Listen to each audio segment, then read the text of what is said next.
Iguodala to Curry, back to Iguodala, up for the layup. Oh, blocked by James. LeBron James with the rejection. Cleveland, this is for you. Come here to cleanse your soul. Yeah, 4-4 and go. That other getting old. We got Sam Ryan time. This is a sports octagon. Sports for forever and beyond. Spending with Sam Ryan time. From the puck to the glove to the pigskins high. Share all your thoughts, just let it ride. Down the baseline in the bleachers, or you wanna get denied. Yeah, share all of your thoughts, just let it ride. 4-4 and go. Come here to cleanse your soul. Yeah, it's 4-4 and go. Come here to cleanse your soul. The Browns Super Bowl contenders. Hey, listen, when we start talking about what wins Super Bowl, we talk about talent. The Browns, they have the talent. They have it.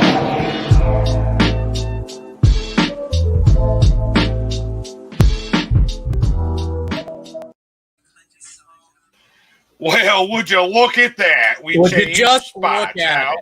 Interesting. Yeah, I knew that was about to happen.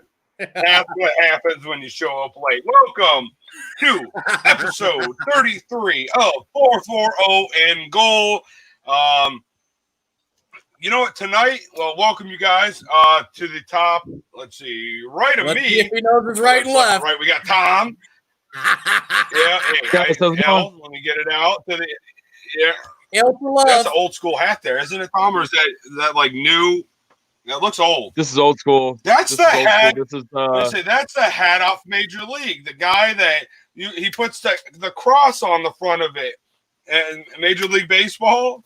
The guy in the outfield is always screaming. This is 1979 right here. Yeah, and then I do have Sammy to the right, but obviously no one really cares about him. It's fine. But anyways, back to the hat. That hat there, I really like that hat. That is the one. He ends up. He takes the teeth of Chief Wahoo and blacks them out. Remember? Yeah. Off of Major League. That's you are hat. talking about the legendary Randy Quaid, who I identify with so closely from that movie because his existence as an Indians fan is pretty much mine. I start off hot. As soon as we suck, I'm talking the most shit of anybody out there. It does not take much. Yep. So listen, we got baseball back, boys. Something to watch. Yeah. I got it on in the background. I'm not gonna lie to you. I can't help it. You guys, I got it playing over there right now on. You said Hulu. Bieber was dealing, and he just got out of that inning too, boy. Just got out of that inning. He gave up a hit. Someone stole a base. I'm like, I'm gonna have to turn it off. I can't watch any baseball the rest of the year because I'm screwing it all up. Yeah, but, here we go. Yep, here we go. I'm telling you right now. Just got out of that inning. You guys, right now, that Adalberto Mondesi that was just up for the Royals, that cat's about to be a problem, man. That cat's about to be a problem. But hey, guess what? The Royals will actually pay to keep him. Yes.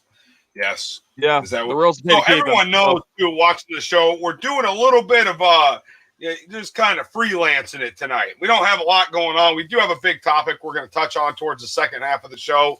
Yes, we may have a little bit of a short show. We don't know just yet. Last week, we had St. John on, and then we had Jefferson on. We do have for sure, Sammy. I'm gonna let you before I say anything. Yes, sir. Again, just the apps. I mean, you must let Owen open his presents on like the 23rd. You gotta start saying something now. Why not? No, listen, that's all right. So, what Ryan is getting at is for Tuesday on our Tuesday show, we are going to have on Edgewood's head coach John Butchko, as well as their newest coordinator, his name is Tyler Welton. So he is their defensive coordinator, new this year. They're going to be sitting down with 440 and Goal. We're going to talk about the upcoming season. So the newest addition to our coaching couch is going to be the Edgewood Warriors, John Butchko and Tyler Welton. So make sure you guys get the word out because it's going to be a great show. The coaches, every time we get a coach on here, it's honestly awesome. But as this year has developed, The questions are getting a little bit juicier and juicier. A lot of stuff we're going to hit into the second half of the show with some of the upcoming changes. Yes. All I can say is, guys, is that we called it. We called it 4 shows ago. Do we take credit for what's happening? I mean, Dan, why didn't we trademark this? Should have trademarked it. We should have. We just had a show on this guy that went and bought all the Washington names possible. What are we doing? What are we doing with our lives, man? And just so everyone knows, I got my I'm like 99.9% sure that we got Lakeside lined up too. So everyone that's watching too, not this Tuesday, probably the next Tuesday, the coach's couch is a hot spot to be in. You know what I'm saying? Yeah. He's not getting fired or anything. I'm not saying that, but it's happening. I will say what we wanted to do, man. I'm so proud of us as a team. I'm genuinely proud of us. I will say this about. I'm sorry. I will say this about the coaches part. Having the coaches on the show. When you guys are watching the show, the viewers, if you're looking at the page, our Facebook page, and you want us to ask a question, as long as it's appropriate, don't get stupid, don't get ignorant. But if you have a genuine question for these coaches, or you want to know something about Edgewood football, Lakeside football, St. John football, any of these coaches that are coming on, shoot us a message. Drop it in our comments. Let us know, because we're absolutely going to ask them that. We're asking questions that we know, that we want to know. But if you have something you want to know, absolutely ask so we can include this. The whole point of getting these coaches on here is we want coaches, players, and all of our athletes from this area to have, so you can recognize their face. We want them to have a little bit of that celebrity that they work so hard to get. Not so much the coaches, but more the players. These kids are working their butt off we just had like the hottest 2 weeks ever. And these kids are out there, running, getting in shape and stuff like that. They deserve to have some recognition. So that's what we're trying to do here. So, the more participation we can get from you guys, the better. Yep. Absolutely. So we got, Tom's working on getting Geneva lined up.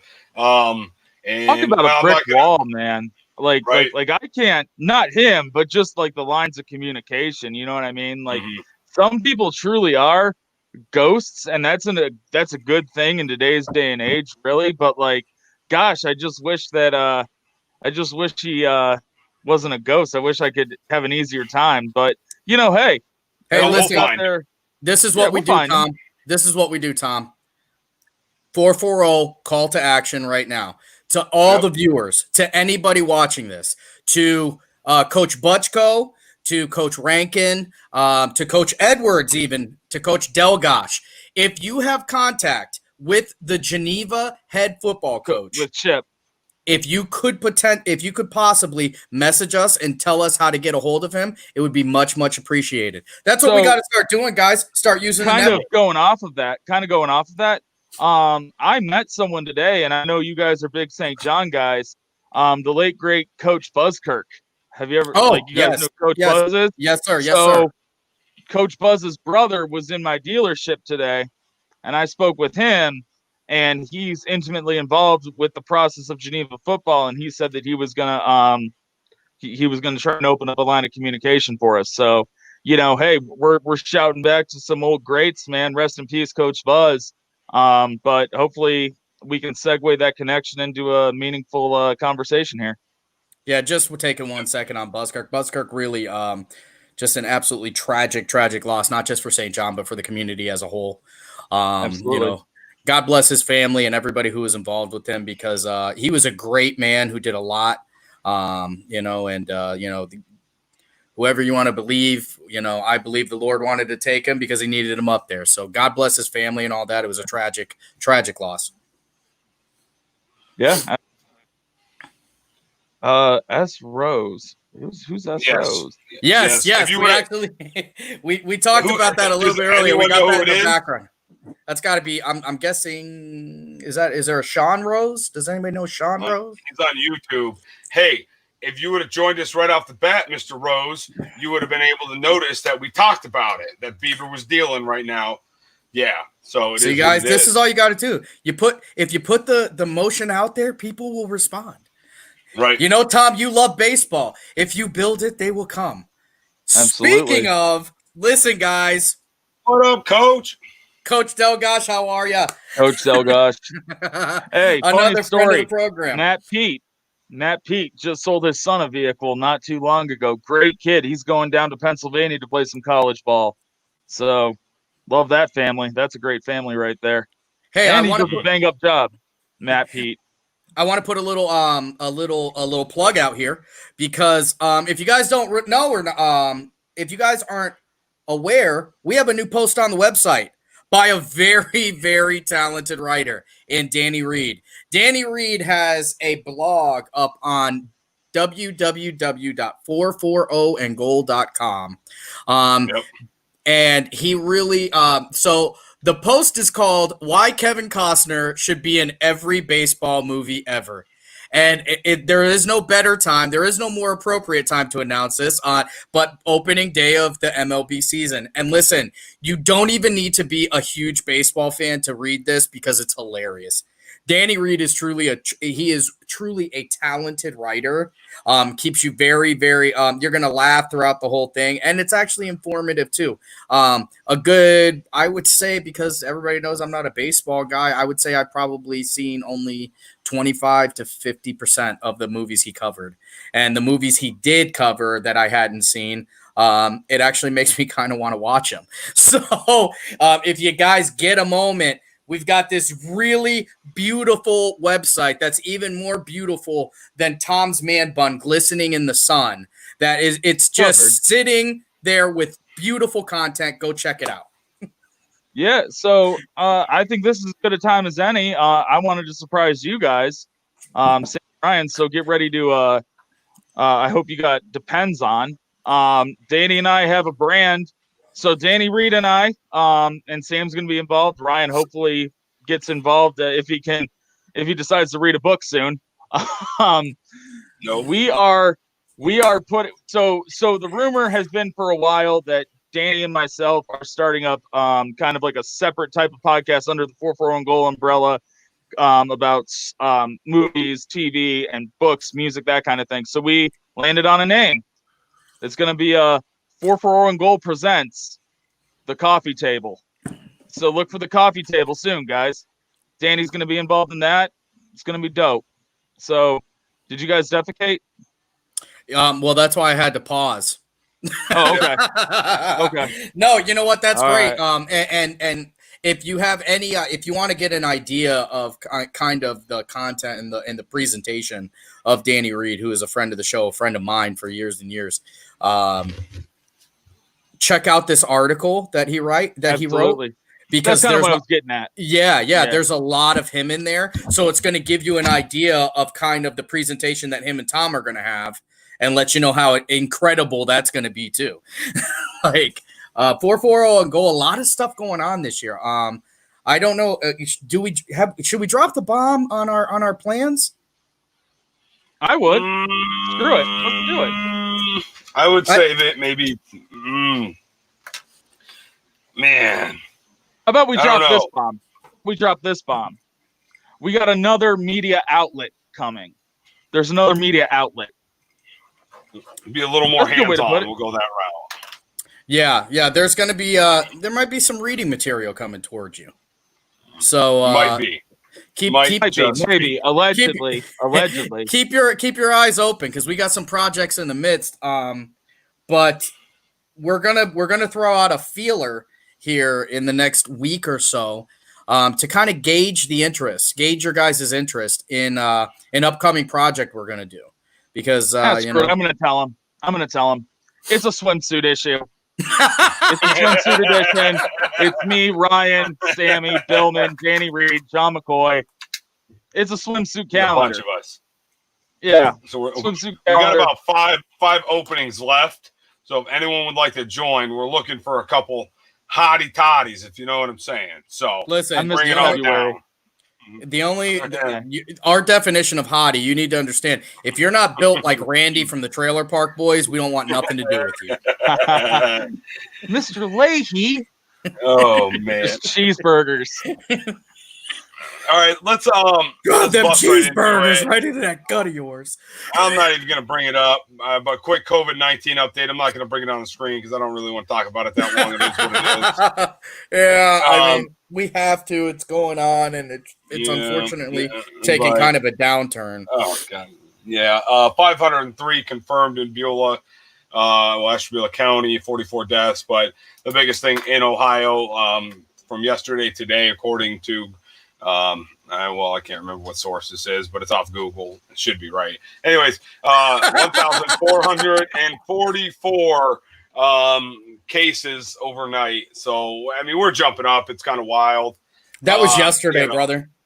Was it? Yeah. So Yeah. I So don't know. today, We've had this on, conversation many times about Yeah. my stats. well, no, you know what it is because DeWine does his press release every day, and for some reason, his press release is always ahead of. I don't know who's in charge of updating the Google numbers, but the true number for today is 1,589 new positive tests, as well as 54 deaths. Yeah. So We Tried went up to by score. like 10. Breaking news. We went up by 10 What? deaths. 10 deaths, right? Because on Tuesday it was 44 deaths. that's So we've correct. gone up 10 deaths in what, 3 days? 3.3 a day? Yep. Yeah, it's because Right. of it's because of the testing. Can I do Didn't the you know breaking that? But news you know what quick? they say. You know what they say. If we have less tests, there will be less results. Listen, So it's the only reason the numbers are going up is because of the testing. But what about the deaths? It's because of the testing. Mhm. Yep. So real quick, I have breaking news. Uh-oh. News. Hold on.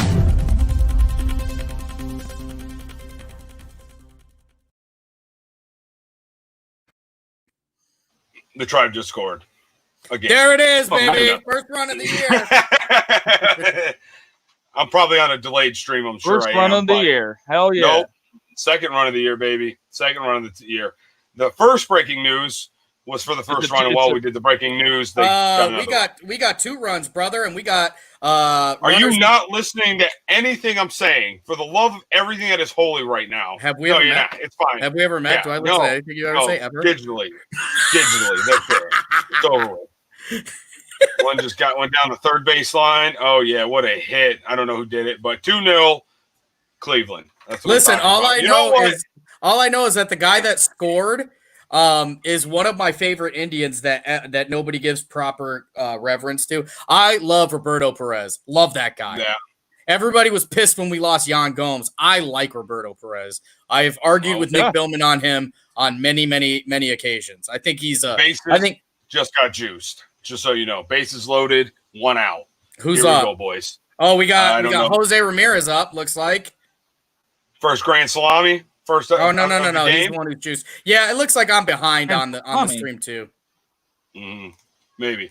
Little But bit. yeah, so while we're waiting for the grand slam to happen, so yes, Tribe home opener against the Royals. I guess I could have put that up. I don't know, 20 minutes ago. It's fine. I'm so excited, man. But yeah, I mean, it's been pumped. Bieber's been rocking. You said Ramirez had a double already this game, and I think Yeah, so- Sconey hooked us up and said through 5, Bieber's 12 strikeouts through the 5th inning. That man is dealing right now, boy. Yes, is he has. dealing. Frankie Lindor up with bases loaded. Is it Frankie? Yeah, of course it's Frankie. You never know what Mr. You never know what Smiles is going to do, man. Mr. Smiles. Good question. That Because we're since we're kind of freelancing tonight. Does Frankie Lindor bring these guys to the 60-game championship? And then we see him go whoop. I think there's a chance, man. I do. Tommy, we can't see you, brother. I think there's a chance. I really do think there's a chance that. So this one of the things that I keep hearing, and it appears to be like a recurrent theme with the Indians, is that this shortened year is going to work in their benefit. Right. Yeah. So, Yep. boy, I'll tell you what. Here's a better question. if he takes 60 games and they win the championship, don't they have to pay him? No. Yes, they do. They have to pay him, but they won't pay him because the fact of the matter is that the Dolans don't like George Costanza said in Seinfeld. We live in a society, okay, and in a society we reward people for good deeds. And Frankie Lindor does a good deed by bringing a championship to Cleveland. But the Dolans don't live in a society. The Dolans live in La La Land. So they're going to pull some justification out of their ass why they can't pay him, and then we're going to be sad, and then Chen's going to come up and be our shortstop. And Chen's he's a good shortstop, but he ain't Frankie, man. That's the thing. And I'm going to be really pissed. I just don't understand, man. I will never understand it. First of all, it is so hard to sell Cleveland to anybody. All right, let's just be real. We have to overpay you, but the way the money, your money doesn't make as much money for you in Cleveland as it does in somewhere like New York, in somewhere like Boston, in somewhere like Los Angeles. Exactly. Sam, you hit the nail on the head. When you finally get guys who buy in on your city, you really have got to take care of them. You pay them the money. Like this is it's not only a guy that is, buying in on the city. It is a guy that is Carlos Santana. Elite at his position. Young.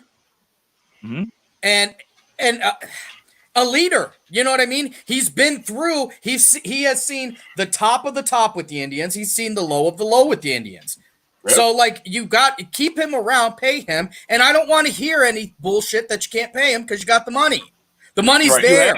You have the money. You're making money because I still don't understand, but I mean, the Indians are still one of the top, in the top when it comes to TV ratings. I'm going to quote a friend of the show, John McCoy.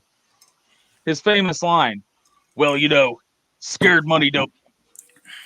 And they're scared money right now. You know what I mean? So obviously they don't want to make money.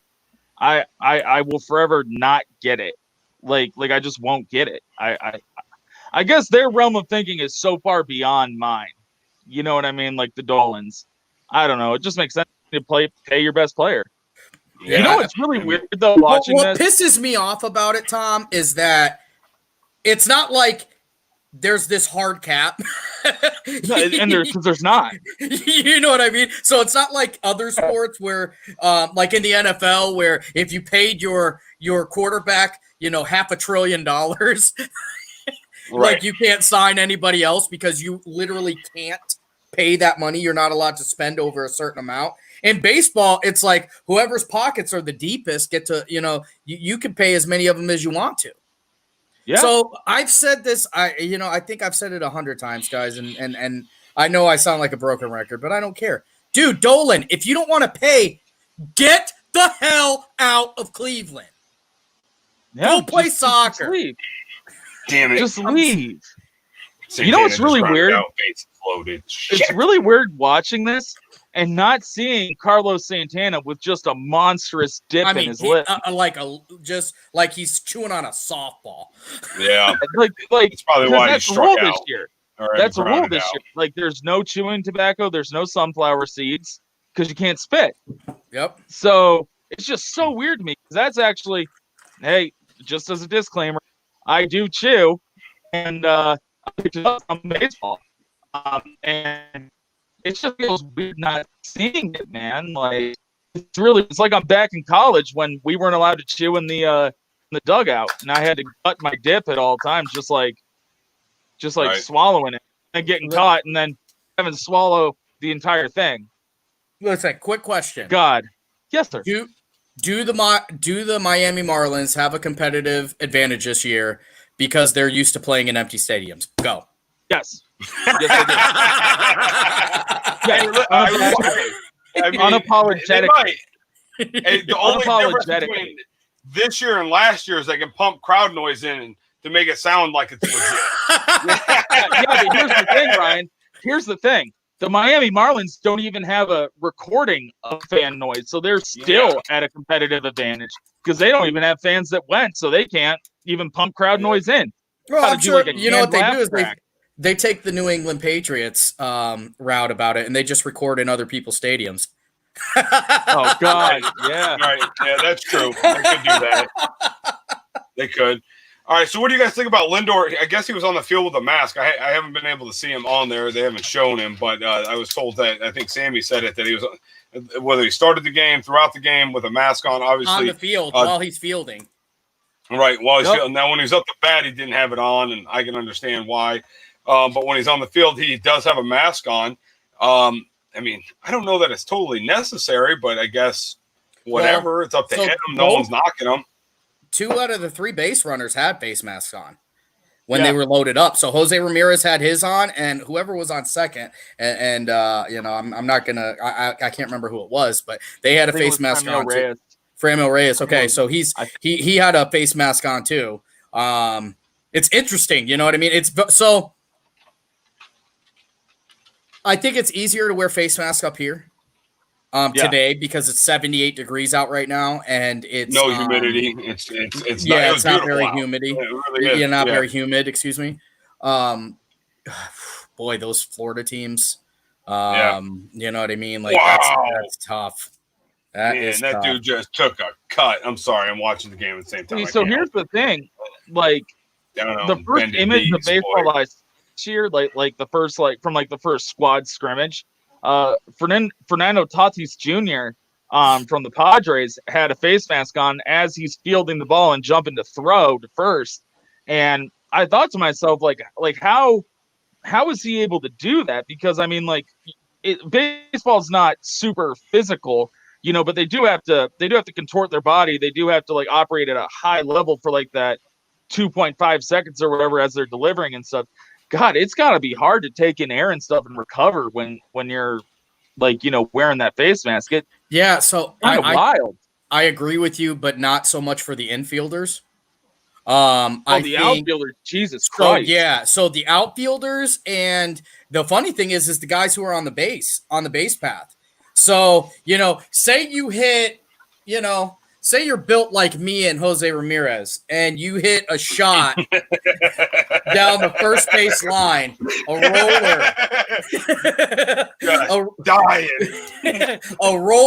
to the wall, right over the, you know, just fair. And you're out there and you're running and stuff is jiggling and flying around, and you know, you gut out a double. I don't know if I'm a masktivist. In the words of of Elvis Torres, I'm a masktivist. Yeah. I don't know if I'm putting a mask back on there either, unless it's an oxygen mask. Because, you know, I wonder if the first and third base coach are carrying extra masks with them, because obviously, you know, the distance at first and third between a good idea. The first baseman and third baseman. And obviously, you know what I mean? Maybe unless the players are required to keep one in their pocket. That's what I'm assuming. Like, think about what DeWine said, though. I mean, DeWine said while you're like in his mandate, it was not required to have. If you're playing a sport, you're not required to have a mask on. That's while you're actively playing. Right. I mean, and if you're on a baseball field, you are actively playing a game. Yeah. If you're in the dugout, no, you got to throw a mask on. And which you see every time they pan over to the Royals dugout or the Indians dugout, someone's got a mask. You know, like the coach has a mask on or the players have a mask on. You know, but I wonder if that, you know, like the third base coach, or if you're required to keep one in your back pocket, and you know someone's got to remind you. So, but then you know you're looking at what's funny to me, that active, you know, but. What's funny to me right now is struck another one out. Boom. I can just imagine right now Prince Fielder sitting in his man cave, just shirt off, just that big glorious belly hanging out, just watching these guys gunning it to first base mask on, and he's probably laughing his ass off, just like, so glad I didn't have to do that, man. He's eating a big old chicken wing right now from like Wingstop. Just loving it. Listen, there was a fat dude last year, or it might have been the year before, that ran a inside the park home run, And I mean, he's fat like me. He actually kind of looks like me. And I can't remember what his name was. I know somebody watching this will remember what his name was. I want to say maybe he played for the either Milwaukee Brewers or Kansas City Royals. But, you know, he was just a big old fat chubby dude, and he ran an inside the park home run. And it was one of the funniest things I've ever seen in my life, because all I could think of is I want to say, when did we play? I think I played softball last year. And I'm playing shortstop, and they hit a little gap shot over second base. And I ran as hard as I could, which it probably looked like Mario in slow motion. And so I remember I caught the ball, and I was like, man, that must have looked so fast. And it really wasn't. But the biggest thing I took from that is I was sore for about 5 days after that. Right. Yep. I Oh, think Lord. it was So what do you, Alcides Escobar that did that. I think it was Alcides Escobar. I'm not sure though. I know what do you guys damn think about sure it wasn't Mickey Cabrera. No, Blue it Jays wasn't making it official in Buffalo? I told you. I knew They it was call going to it- be Buffalo, man. I knew, and I knew they play at their minor league affiliate park. And it's just at Selland Field. I think what you're going to see is a huge market develop in that TV like demographic area. And I think that like Mark Shapiro, who is the president of the Blue Jays, is going to make the very cognizant argument that, hey, you guys didn't let us play here. We were following protocol. Major League Baseball said it was cool. You know what I mean? So maybe we need to move. I really think you're going to see Toronto get out of Dodge here within the next 3 years. I think this is the tipping off point, because here's the other thing. You got Vlad Guerrero Jr. You need that TV exposure, and you ain't going to get it in Toronto, man. Toronto is a big city, but Toronto ain't a baseball town. It is not a baseball town. You are correct there. No, right. It is definitely hockey for sure. But Yeah. I hate and those guys. I'm just reading. Cutting edge technology. Like, I'm thinking Jason was like like semi legit. That, you know, like, that is pretty nice. Like, I think that works real well. And then here comes Jake, just the cutting edge. absolute worst. No, but I'm listen. sorry, I'm reading through the comments. So- Just can't help it. I would be curious, and anybody who's watching this, you can check this out, as to what kind of participation the Blue Jays have, fan-wise, and where their numbers sit TV-wise. I think they have a pretty big fan base out there. Don't forget, like, they actually won a couple. Like they when won Roger Clemens was there. they Yeah. won some Joe Carter and those guys winning World Series. So I'm not sure. You could be right. I don't follow Toronto baseball as much, but I know that they look like they have a stronger following than Cleveland some years. Oh, they do. And the reason is because Toronto knows how to pick players in the draft, develop them, and then put their product on the field, because they don't adhere to that bullshit regimen of, oh, we'll just stay in the minors for another year and we'll have another year of team control. Nah, they got Vlad Guerrero Jr. They got Bo Bichette. They have dudes like that who are coming up, and they're like, oh, well, we got a good product, and we're in the hyper-competitive AL East. We kind of want to win. Like, that might be a foreign concept to some teams, Cleveland. But Cleveland. hey, Cleveland is like. So you guys have seen that movie Semi-Pro, and so you know when Jackie Moon has, if you score 100 points, if the Tropics score 100 points, that he has to give everybody free corn dogs. yep. So they're winning by like 30 points, and he's like, "Look, guys," he's like, "Let's play, but not too good, okay? You know, let's talk." Not too good, guys. That's Jim.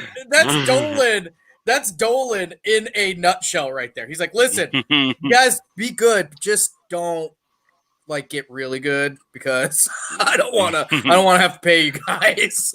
Right. I could literally see Dolan like, oh, hey, if an Indian steals a base tonight, everyone in Cleveland gets free Taco Bell. Dolan's up there with like a sniper rifle as Frankie's about to steal a base and just shoots him in the cleat real quick and he trips. So he doesn't have to do that. I can see Dolan calling from the office and being the only owner ever to challenge his player being safe at second. He's like, nope, he was out. He's definitely out. More shit on that. He was out. He tagged him yesterday. Good night. All right, I've been wanting to talk about this because it's been, this is the first. Well, it's we already have it on here. We've already slightly discussed it, but Tom brought up, and hopefully I spelled Kareem now that I'm looking at it, but Kareem Hunt trade talk. So I have not seen anything. You guys said you've seen it on Twitter. Is that what you said? Yeah, which means it's on Twitter. Absolutely. Hey, Twitter gave me the Kanye West saga the other day in full detail. I will never doubt the validity of Twitter again. Okay? Like, I'm going to tell you what. That was a soap opera. That was like The Young and the Restless right there, which, by the way, fantastic show. Anyway, so Kareem Hunt, yeah, like they're talking Tom Brady, Rob Gronkowski, Kareem Hunt. And Jake Newsom over there just passed out. He literally probably just had a heart attack from the fantasy having. Oh, my God. Wouldn't that be a team? Wouldn't that be a team?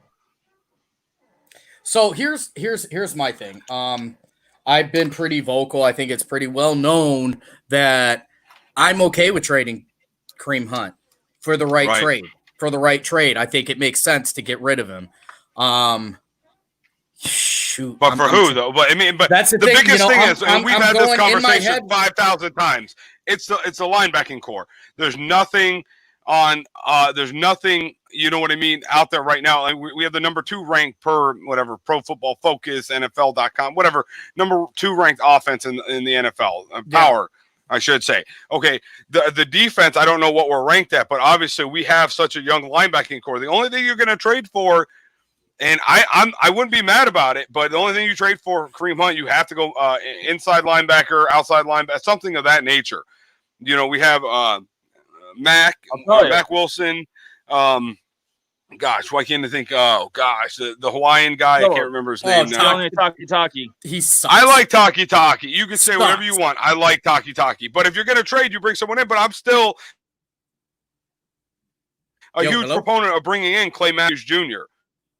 Or I'm sorry, Clay Matthews the third, or that wouldn't be bad. Whatever that wouldn't be bad. But I'm looking right now. I'm looking right now. It's the best thing they can do.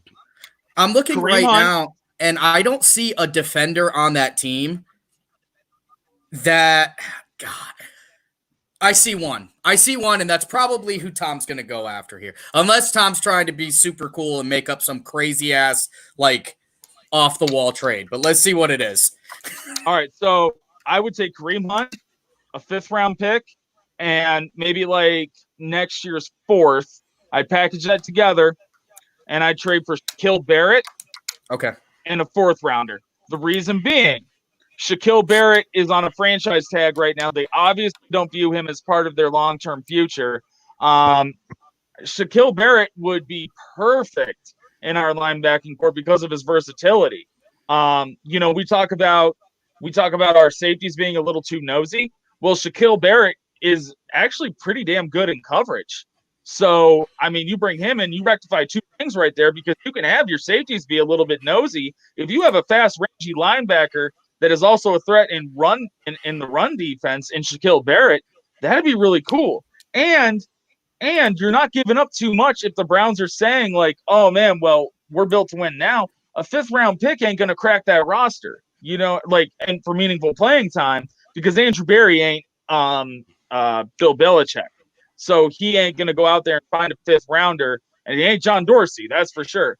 So you package these guys together, you bring over Shaquille Barrett, and you give him a modest contract, and you prosper, in my opinion. right? So I mean, but that I was gonna absolutely just trash the shit out of you, but you nailed it, brother. Like, that's the one guy I would trade Kareem Hunt for. And you can package the picks however you want to, because honestly, I don't listen, good teams don't worry about that shit. You can get rid of some picks because you're gonna be picking late anyway. So You can always Right. reap picks back later. you give you me can always get Shaquille picks Barrett, you give me Shaquille Barrett, you give me Devin White. One of those two guys. Oh, You give me one of those Devin two guys. White, though, I don't think they're ready to move on for Devin White for at least 2 more years. Listen, you give me Wait, Shaquille. what team are you guys? or you, the Tampa Bay team- Buccaneers, buddy. Okay, I didn't. Yeah, I'm just you give trying me to process Shaquille, that, you yeah. give me Devin. Now, obviously, with Devin, you're going to have to package up a little bit of a. Listen, what about sending down David Trouble and Njoku and Kareem down there for Devin White? Oh, maybe with a shit. pick. Give him like Yeah. a second. Yeah. A second round pick. Those two in the second round pick for Devin White. But You Njoku take wouldn't care go of- down there. I mean, he wants out of Cleveland because Austin Bullshit, Hooper's he wouldn't here. go down there Yeah, It's a little different. why would you It's a want to little go different. there? because It's a little you're gonna different get- because of Tom Brady. because you get And- to play with Tom Brady. And Gronk. But Yeah. He won't Do you be remember the the number last one time? man like For he a year. wants to be. Do you remember the Gronk last was time out he for had a year. two good tight ends? If the guy wouldn't have been a serial killer, we would have been talking about the greatest tandem of all time. of all time, I'll bar give you none. that, yeah. So, But the other thing too And is Rosenhaus? Gronk is one leg hit away from being out for the year. Gronk is Rosenhaus one leg. is DJ Quick. If it don't make dollars, it don't make sense, baby. That's all it is. And he knows he can get money for days. So you know Right. what? Mark it down, stamp it. Hot take, red hot. I take right now. I want Kareem Hunt and Njoku, a second round pick to Tampa Bay for Devin White. Do it. That's a Let's do good it. ass. Yeah, but you know I mean, what? You're right. I'll tell you You're what, right, Nick. Tampa Bay, You're right, Nick. they're buyers. OJ Howard Yeah, sucks. yeah. He does. Yeah, Tampa Bay is all in this year. I mean, let's be honest. Oh, I mean, I hope Tom Brady. I hope Tom Brady has 8 years left in him. But let's be real. He's at the he's not in his prime anymore. But he's still a great he's the greatest quarterback to ever play the game. Just what it is. But let's man, so the second half of the show, like I told you guys earlier, whoever's watching, we're probably gonna have a little bit of a short show. There's not a lot going on right now, but we do have one big topic that I think is gonna take off the second half of the show. More than anything, that was the first half. Just so the guys up top above me know, because we just kind of threw this together tonight. Sammy, I want you if you Listen, because I mean Jake's Yeah. statements just get more and more inflammatory by the week. you better get some King of ibuprofen, wishful brother. thinking, bro. I just want everybody to read this. Take them all. We don't need a defense when we are scoring 75 points a game. Yeah, Take it but when easy. Drew Brees is Take it out easy there there, just slinging Chip. fire. Take it easy there, Chip. Hey, Oh man. there you go. Well, let's man. we'll do business of the day. And Sam, what we're gonna do is Jess's nail business. So you hit that, and then we're gonna take a quick minute and a half break, whatever it is, and then we'll come back. And a good topic coming up. I don't know if anyone. Ooh, Tribe just stole a base. Nice. Good topic coming up next half of the show is there may be some realignment with high school football in Ashtabula County, and me, Sammy, and Tom are pumped about it. My opinion, extra pumped. So go ahead, let me pop this up. Sammy, do your thing. You can talk about Jess's business, and then we'll take a quick minute break, and then we'll be right back. So tonight's business of the day is going to be my wife's business. It's she is a Color Street representative, and what Color Street is it is nail polish. It's pre like designed nail polish that you put on on your nails, and gives nice manicures to anybody who wants one. Very reasonably priced, and they last a very long time. My wife, her day job, I guess, if you will, is she's a custodian at the United States Postal Service. So, she's constantly washing her hands, pushing stuff, all that kind of stuff. So she works with her hands quite a bit. And on average, her manicures last between 7 to 10, sometimes up to 14 days. This is something she's very passionate about. She's also very knowledgeable about it. So if you or somebody is passionate about nails, is passionate about manicures, please go check out her page, contact her. She loves to talk about it. At very minimum, she'd love to send you a sample to see if it's something you would like to switch over to. Most people who have switched over seem to be happy, and she does a great job with this. It's also something you can do right in your home, and it's a lot cheaper than going to get your nails done in a salon. So Jessica's nail business is it's called Nailed It with Jessica. That's her website. She's got her card, her phone number, all that good stuff right there. Any questions, give her a holler, and she will be more than helpful. She's passionate about it, and I'm passionate about her. So I want everybody to take a look at her business. All right, guys. We'll be back in just over a minute. We'll see you here in a minute. Some big talks coming up. Rebound taken by Iguodala. Iguodala to Curry, back to Iguodala, up for the layup. Oh, blocked by James. LeBron James with the rejection. Cleveland, this is for you. Come here to cleanse your soul. Yeah, 4-4 and go. That other getting old. We got Sam Ryan time. This is a sports octagon. Sports for forever and beyond. Spending with Sam Ryan time. From the puck to the glove to the pigskins high. Share all of your thoughts, just let it ride. Down the baseline in the bleachers, or you wanna get denied. Yeah, share all of your thoughts, just let it ride. 4-4 and go. Come here to cleanse your soul. Yeah, it's 4-4 and go. Come here to cleanse your soul. The Browns Super Bowl contenders. Hey, listen, when we start talking about what wins Super Bowl, we talk about talent. The Browns, they have the talent. They have it.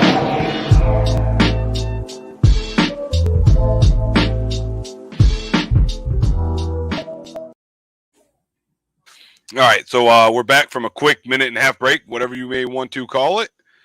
I'm sorry, watching the game still. Waiting for Sammy to come back here, but we're going to get right into it. So one big thing we were talking about, Tom, where did Sammy go? He went to the bathroom, I'm sure. But we were talking about was the OHSAA return to play guidelines. They brought out quite a few different rules. Let me share my screen with everyone that's watching. And they are very, very much so open-ended. And what I mean by that is there's no one way of doing it. It's really up to the schools. Just the biggest thing is having, sorry, I'm trying to do two things at once. Is that up there? Mm-hmm. There it is. So you can see up there, return to competition, but it's really about having the kids practice safe social distancing as well as wearing a mask when a mask can be worn. So the football rules, you can see like team box 1. The team box will be extended on both sides of the field to the 10-yard line. And it's for players only in order. Yeah, thanks for coming back. I told you about 1.5 minutes, and you just over there just, what are you eating? Come on, man. I'm trying to. Normally we run two damn segments. What are you doing here? Oh, just going into it, man. Freestyle Friday, right? By the way, Freestyle Friday. It is what it is. But we're talking about the football rules, Sam, since you finally decided to join us. Let's see. So if you get into the second segment, let me bring this banner down real quick so everyone can see it. But if you get into the second segment, the ball rule. So this is one of the interesting ones I read through. Again, this literature that I have here is from OHS, or am I saying that right? OHSAA. Yeah, OHSAA's website. So this is not something that was off of, Wikipedia that I pulled up. This is directly off their site. But the second one, the ball should be cleaned and sanitized throughout the contest as recommended by the manufacturer. Let me tell you something. Yeah. I don't know who makes the ball. Wilson never said clean the ball every other down.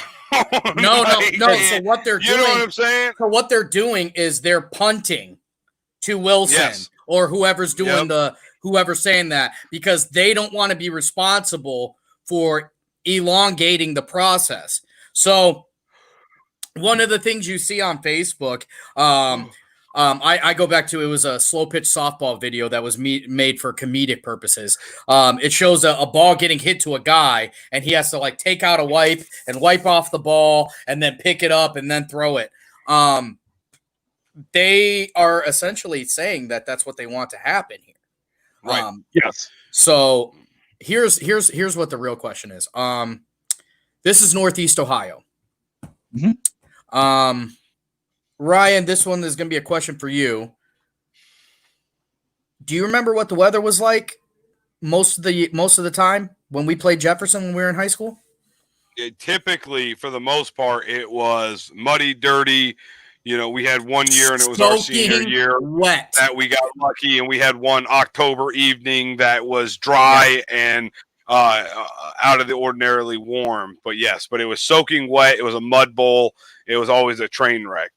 But the one thing, I know where you're going with this, but the one thing you got to remember now, most of these stadiums aren't natural turf. You're talking about so that's fine. You know what I mean? The mud and everything, the dirt, but it's still going to be raining and pouring. And I mean, it's going to be impossible to sanitize the ball. And then can you run a no huddle offense? Can a that's a great question. Now that you bring that up, especially with one of the teams we had on here, can a cerebral coach use that ball cleaning as like a way to slow the game down? So say you are, and this is literally just for example purposes, hypothetical purposes. Yeah, but I'm just giving names that we know. So okay, say you are Jefferson and you are playing Lakeside, and Lakeside is on defense, and Jefferson is running no huddle and hammering it, boom, boom, boom, boom, like Brandon Hannon was saying, go, go, go, go, go, go, the whole time. Can a coach say, hey, that ball needs to get wiped down? We can't, you got to wipe that ball down. You got to wipe that ball down. They're going to use it. Right now, they're going to have to have they're going to have to have a rotation of balls if they're allowed to. I don't know. Maybe Coach Rich could help us with this, because I don't know. When we played high school, we just had one football, but I don't know whether or not like Lakeside has a ball. I know in the NFL, the New England Patriots or Kansas City Chiefs have the ball. When we played high school, we had our footballs, and the other team had their footballs. Right. And they get switched out, particularly during rainy games. Right. So the thing I was curious about, can you like have three balls on deck where, you got one by just a guy sanitizing, and when the plays ran in, because I don't know. And I mean, when we were, I didn't say this. After every play, I assume they mean the ball. You see it while the other team is on offense. Let's see. What does it say? Sanitize throughout the. Well, so what it does say. Cleaned and sanitized throughout the contest as recommended by the manufacturer. So if the manufacturer of that ball says, hey, to do this right, to make sure it's clean, you have to do it after every play, then you know what I mean? You are right, Nick. But back to what I was saying, can you have, say, four footballs and then one guy on the side cleaning and sanitizing and holding the ball? And my thing, I don't know whether now they run, when we played ball, they ran the play in, they subbed one person in and out constantly, every play to run a play in. Do they have a headset? Do that no more. You know what I mean? Here's my question. All right. So it's 2020. I got a phone right here that I can look up anything. I can do my banking. I can buy something on Amazon. I can call you. I can text you, whatever. What genius is about to invent a self-cleaning ball, a self-sanitizing ball? Can that be done? I mean, It might be a If Elon machine you could throw the ball into. You know listen, what I mean? Elon Musk, man, that some bitch can do anything. Elon, I mean, get I on don't- it. Yeah. I mean, there might be a machine that you could purchase where you could chuck 3-4 balls in and put them under that. I don't know. And they're like some kind of UV light to kill any Yeah, bacteria but you and usually stuff gotta on pay it. extra for that. You usually gotta No, pay extra right. for that, Ryan. No, I But- think so I guess, Tom, the only way I could see that happening is maybe changing the you could change what the leather is made out of. Maybe Exactly. make like an antibacterial leather, an antivirucidal leather, or something along those Right. lines. But Exactly. I don't know that anybody's going to do that when it can easily. So cleaning the ball between teams is not that hard. Between plays, honestly, is not that hard. No, You it's have not. somebody on the side. You have somebody on the sideline. They are in charge of keeping it's just like when you're playing a rainy game. You've got somebody on the sideline who has footballs and towels, keeping them dry. As it gets too sloppy or it starts to get out of control, you switch them out. That ball goes into a towel. You start cleaning it. But my question, I guess, is I think obviously the hold on. Sorry. So I think obviously what they're going to want to do, I think at bare minimum, is they're going to want to make sure everything it's sanitized between teams. But what happens to the defender who intercepts or picks up a fumble from the other team? Precisely. Right. Do And- they then have to be pulled from play to properly sanitize their hands and stuff like that? Is that how they're going? I don't know. I'm not saying that's what it is. These are my questions that are coming up. Right. Yeah. You know, I'm telling And you, my a only thing right now- cerebral coach uses this to his advantage. Uses these to his advantage because you could get like an extra timeout out of this. You could. But here's Yep, the thing. Slow it down. This is all for the safety of the kids, the coaches, and their parents. And I understand. We've got guys in here saying, play the damn game. I get it. I get that. You want to play the game. You want to respect the integrity of the game. But you can't say play the damn game if, God forbid, one of your kids gets this sickness, man, and then spreads it. And then you can't play the damn game next week because people are sick. So this isn't just some arbitrary thing where people are saying, oh, do this because, you know, for shits and giggles. This is a serious thing that, like, I think is fantastic. We're protecting kids, man. We're protecting their parents, their grandparents, the coaches. Like, it's not just about playing the damn game anymore. You know what I mean? It's about playing the damn game and being safe. No, Yeah, it is. You're am I the wrong right. guy? You're right. But in some aspects, I do agree with Coach because I mean you can't. I mean the game's the game. That's just what it is. Like you know, you do have to make the adjustments. That's But you know, exactly it's it. under You have the to make the assumption. adjustment. You have to Right. make It's under the adjustment. assumption. It's under the assumption that you know. I'm assuming on Thursday before the game, every kid is they get their temperature checked and make sure that they're all where they need to be. You know, they follow certain protocol, and if they don't, then they're out. They can't play the game. There has to be some sort of record going back to it. That's just, you know what I mean? And then you could play the damn game. But there is an adjustment, and it's just like football. You know, Exactly. it's not a second half adjustment. It's a adjustment that everyone's going to have to make because we haven't even talked about, fans in the stands. Correct. Well, Genuinely, Before we like get into these fans, I wanna I wanna talk about. Hold on a minute. The officials will limit contact the ball players. right. Here it is. So the officials will have limited contact with the ball. The players on the offensive team will handle the ball and take it with them to the huddle. The umpire will place a beanbag at the spot where the ball will be snapped. So the ball is going to be in the huddle, which is No, that's is it- weird. The center's going to be responsible for that ball the whole time. Yeah, that's very weird. But if you look down there, if you look down there where you see cloth face coverings are permissible, which isn't the big deal. But plastic shield coverings the entire face and attached to the helmet and clear without the presence of any tint shall be allowed. So here they have already shall So not Odell be will not be allowed doing during this. the game. No, Odell shall will not. not. Be playing. That's what I said.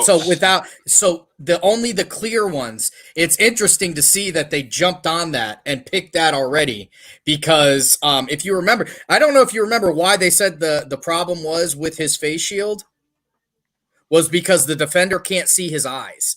And that's Correct. become a hot button with these face shields is the fact that you can't see the offensive player's eyes, giving them an unfair advantage. So it's interesting that they brought that all the way down to the high school level, which shows that Odell Beckham Jr. changing culture. So, well, I mean, no, hold on. Let's make sure we read this right. So it says plastic shields covering the entire face unless integrated into the face mask. So remember in high school, I wore a visor. Yeah. Unless integrated into the face mask and attached to the helmet and clear without a presence of tint, shall not be allowed during the contest. So they're saying you're not allowed to wear a plastic shield. Yeah, it has to be the ones that are attached on the inside. So it's like you can't wear like a you can't throw a piece of plastic on the front of your helmet. You're right. You know what I mean? Yeah. This is an interesting comment from one of our watchers that there are disinfectants that kill the viruses on surfaces for up to 90 days. So that's definitely something to look into. That's Ellen Bruckman, mother of a standout football player at Jefferson. Senior, so somebody to watch out for this year.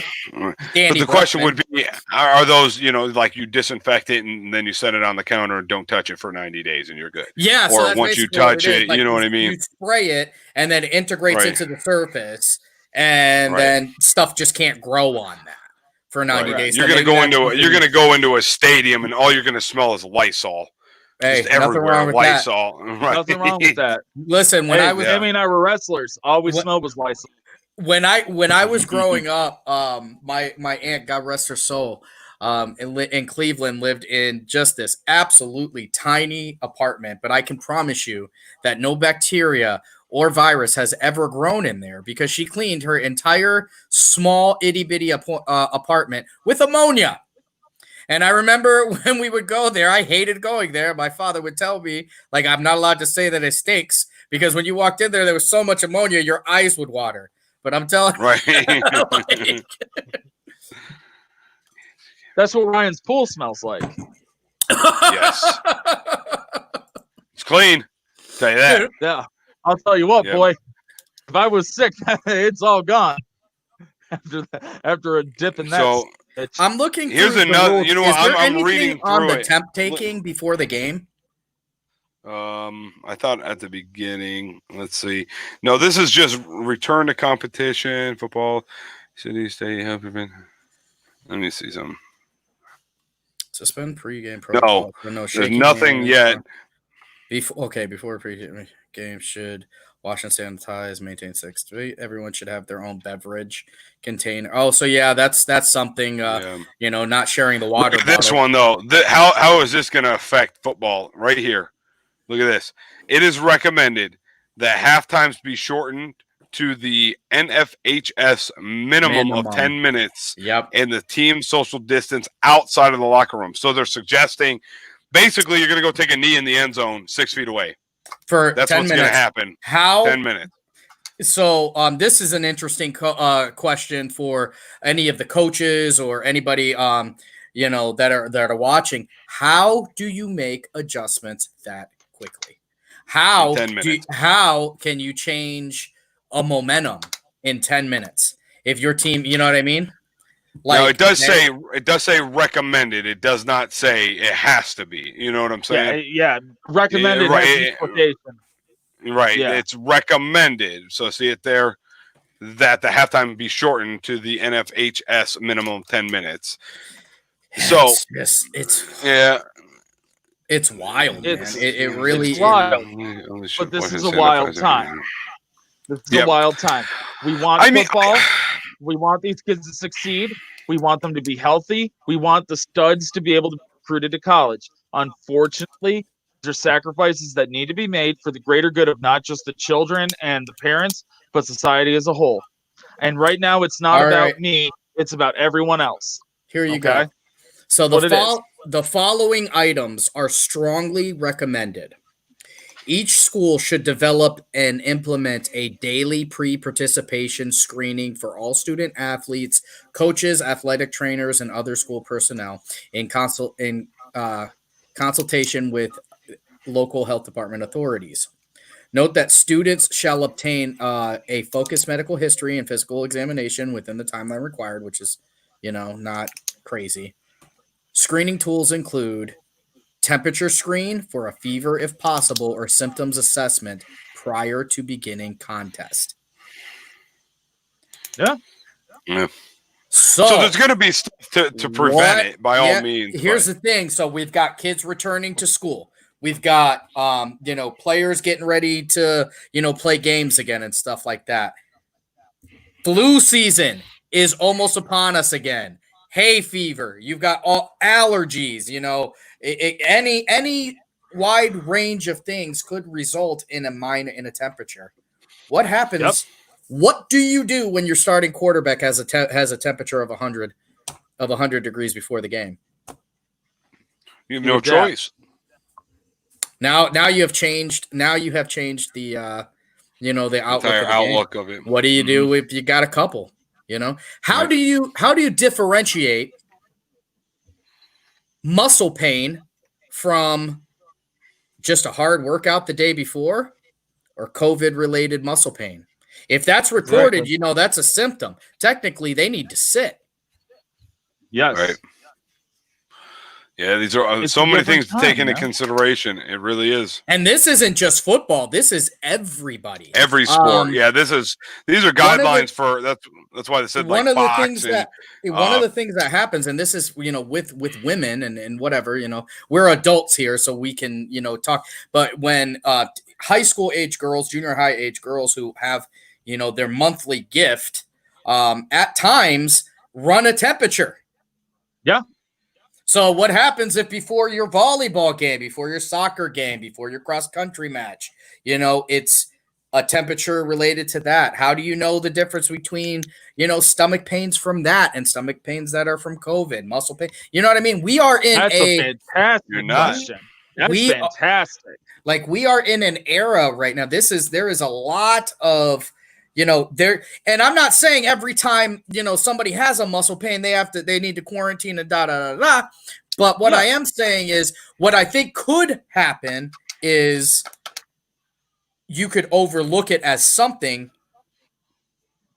Couple days later, I feel a little bit worse. I get tested. I have COVID. Now everybody who's around that person has to quarantine. Yep. Correct. And this is Yeah, what I mean, we're running the total risk of one kid at Geneva has it. That whole program shut down for 2 weeks. But let's be honest, realistically, this year, the main goal of this year is just to get kids out there to play. Doesn't matter about playoffs. I don't think there's going to be playoffs. I don't think there's going to be a state championship across the board. Doesn't matter what division you're in. It is just to be able to, so the kids, especially the seniors this year, have a little bit of normalcy. That's what it's being shot for. That's just, there's no other way to put it. And that is the next topic that I want to bring up. I know we could go all day on that, but I'm really pumped about what Sammy came up with. And Sammy shot us over a news article last night at midnight. Hold on just a second. I'm sorry. I saw a little bit more on the day-to-day of this, so I kind of want to talk about it real quick before we go into that. So it wasn't just football. They put out for all sports. So I looked into the general OHSAA. Pardon me. So contest day screening procedures is accepted tests less than 100.4 symptom check.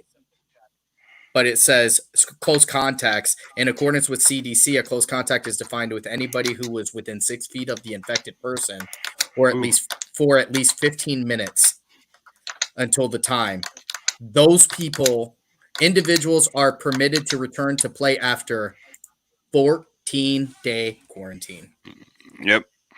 So one matter. player can take 2 weeks of your season out. Yep. That's going to be the interesting part. But it's what we're going to have to deal with. And Coach Rich, that's what we were getting ready. I was talking about a little bit, but with the fans in the stands. It might not be fans in the stands this year. There's too much technology.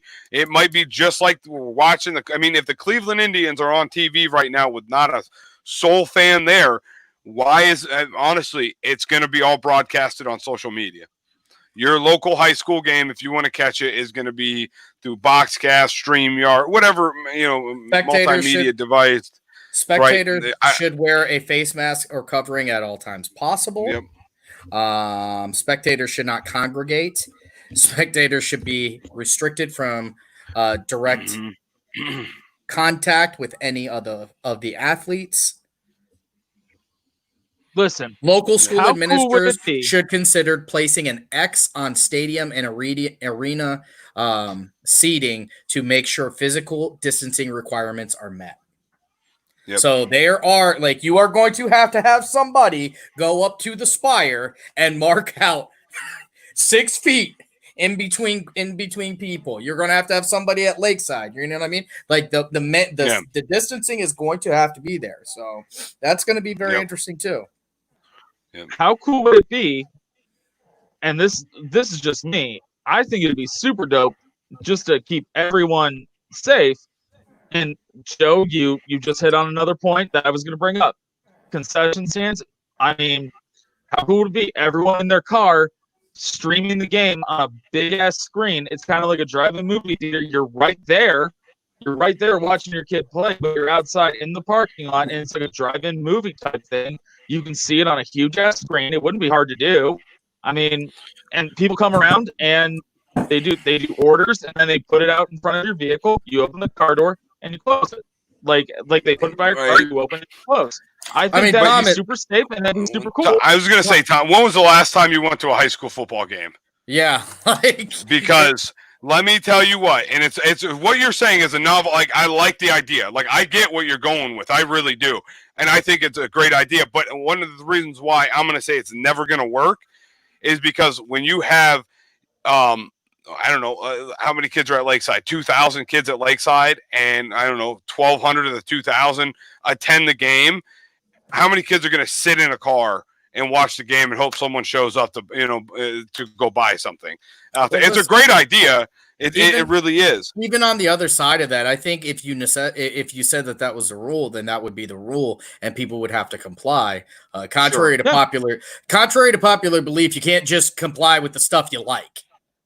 Right. That includes the mask.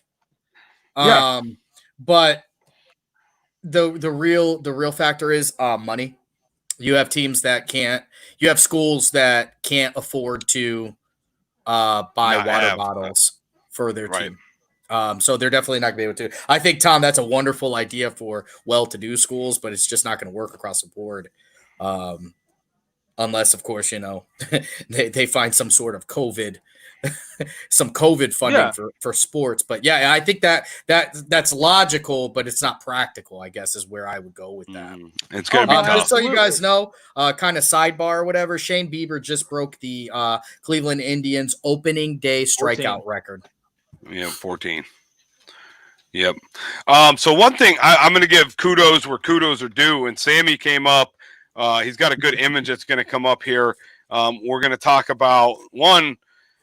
There's a really, really good chance via some of the sources that we have here at 440 and Goal, and there's an article out in the newspaper, but there's a really, really good chance that this year there is not going to be football outside of your county, in Ohio at least. So that's why I have up here the Ashtabula County Football League. It's going to be almost like another a bigger version of the NEC that we used to have back in the day. And if Sammy, I'm going to call it the one-hit wonder. It's a one-hit wonder because all of our reading, everything that we've brought up has stated basically it's a one-year deal. That's it. If it happens, if you guys haven't read, there are Pymatuming Valley is one team that has decommitted from their conference that they're in, and they will only play Ashtabula County schools. That And is one that is also- 130% official. And I do believe the Star go ahead, Beacon Sammy. today. So the Star Beacon Uh-huh. today actually released an article that local administrators have officially been meeting to get this thing planned. yes. It's Yeah, a we great had idea, man. a couple hints dropped at us the past couple weeks. No one would say for sure. We just kind of, I'm going to give myself kudos because I brought it up and I said, what about just playing in Ashtabula County? And that's it. Bring back the NEC. And I'm sure Nick said it. A bunch of other people said it, bring back the NEC, play that way. And then we had a couple, the droplets formed and they were falling. And it looks like we should find out on July 27th. That is their next meeting. Yes, sir. And that is the next meeting of all of the local area city schools with their athletic administrators or athletic directors. And that's going to determine, based off of Ashtabula County, the Ashtabula County Health Department, whether or not we will have just Ashtabula County football.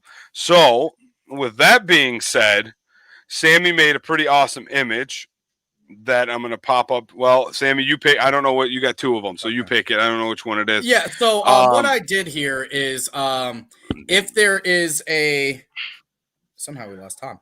All right. If there is going to be a county league, this could be one way that they do it. So I broke it up. These are the teams right now that would be committed. If you did your county league, and what I'm figuring, and this is just my I guess pipe dream, my thought, is 2 divisions. So 8 teams with 2 divisions, and I broke them up into divisions based on kind of their size, not as much as their geography. So you've got Lakeside, Geneva, Conneaut, and Jefferson on one side of the division, and then Grand Valley, St. John, Pymatuning Valley. I just want to let you know I have been calling it Pymatuning with an M my entire life. So Pymatuning Valley and Edgewood on the other side of the division. So it just makes it where, you have one side, kind of like the Big Ten type of deal. So the reason why I think this would be a good idea, and I called it the Ashtabula County COVID conference because it's a one-time only, baby, ACCC, is the way this would work. My thought is you have the guys on Division I, they'll play each other no matter what for that half. So there would be a division winner, and then Division II would have a division winner. And then at the end of the year, the winner from Division II would play Division I for ultimately the ACCC county championship for that year. So you would have 7 guaranteed games no matter what, with an 8th floating. Right. I think they might be able to throw 10 in there because you could always play one team twice. You know what I mean? Like if you are one team 3 times, or not one. I'm saying that wrong. Twice. You could still throw in. Yeah, you could still get 3 more games in there to get you your 10. But I like the idea. But the only thing is, I would say, because it looks like Division II is kind of the smaller schools versus Division I being a little bit bigger. You'd almost want to blend those, but this is just something you threw together. I know, so I'm not critiquing. You know what I mean? This is there's Rich. Couldn't help yourself, could you now, buddy? So switch, obviously, Coach Rich, switching Wood and Conneaut might make a little bit more sense. I actually struggle with that one just because Edgewood kind of seemed like more of a Division I-esque team. Edgewood is Division 4, Division 5. Okay, yeah, stand corrected. That would so be a listen, guys. This now this just is how why Ellen I put this out there because I I'm think just you're right. Basing it off the knowledge that we have. Yeah, the knowledge we have. What I thought. Well, we are going based off school. of. I'm pretty sure Sammy was going based off of the numbers, not the size of the school, more of the size of the team. Because we know, like we talked to the Jefferson coach last week, and he said, he's hoping. And what did he say? Like 52, about somewhere in there. 52, yeah. Yeah, and then Edgewood when you talk to him, I think he said around 40. You know what I mean? And then St. John, we know, 20 to 25. I have no idea about GV, how many kids are going to be playing. But that's what I was under the assumption, that you were looking at that as in how many kids are going to be playing the game, not how big the school is. Yeah, that's really hold on, I'm going to do something because I really, really, really hate talking with that thing in our face. So let me take that down, and I'm going to try and share my screen. So I'm always blocked. Yeah, I hate. None of us can see anything. If you didn't leave, Tom. If you didn't leave and then come back, I would have been the one blocked. There we go. It was my Circle K internet. It was my Circle K internet. So listen, so you've got Lakeside Geneva. So yeah, I mean, I think one of the things you could do, obviously, switch Conneaut and Geneva, or excuse me, Conneaut and Edgewood. St. John, I'll be honest with you. I know absolutely nothing about Grand Valley. I don't know how. I know they're smaller. I know it's a rural area. I actually did not have time to look at what their record was last year, what kind of turnout they normally have. So please, anybody watching this, if you can, enlighten us. Give us an idea of some Grand Valley football. We are also Grand Valley. We want to get them on the show. The head coach from there, the head coach from Pymatumee Valley, would absolutely love to talk to them too, because we're just trying to get kind of a feel for this. But I mean, you could take those teams and you could mix them all together. If you wanted to, you could even do, I don't know how you would, you could break it up. Hey, look at Nick Billman's comment. He made a great point. Read his comment. So each division plays each team twice, 6 games. Play the other division once, 4 games. 4 games. That gives you. Hey, there you go. That's right. Actually, see, Nick Billman is a PTPer. He is a prime time player on here. Mm-hmm. He is logical. The man quickly devised a plan that sounds absolutely fantastic. Even then, so then it kind of lowers the, I think it gives people more games. But this is more than likely, it looks like what Ashtabula County football is going to be in the fall. Maybe not in this order. Maybe not in this type of division. Maybe they're just going to go one big division of 8 teams and no championship. Myself personally, I enjoy pageantry. I enjoy, listen, if we're only going to get this 1 year that we've wanted for absolutely ever, let's do it the right way. Let's make it as cool as possible. Even if we have to delay the season 2 weeks, if that's what has to happen to get it done the right way. If this happens if this happens this year, you guys are going to get coverage right here from 440 and Goal like you've never seen before.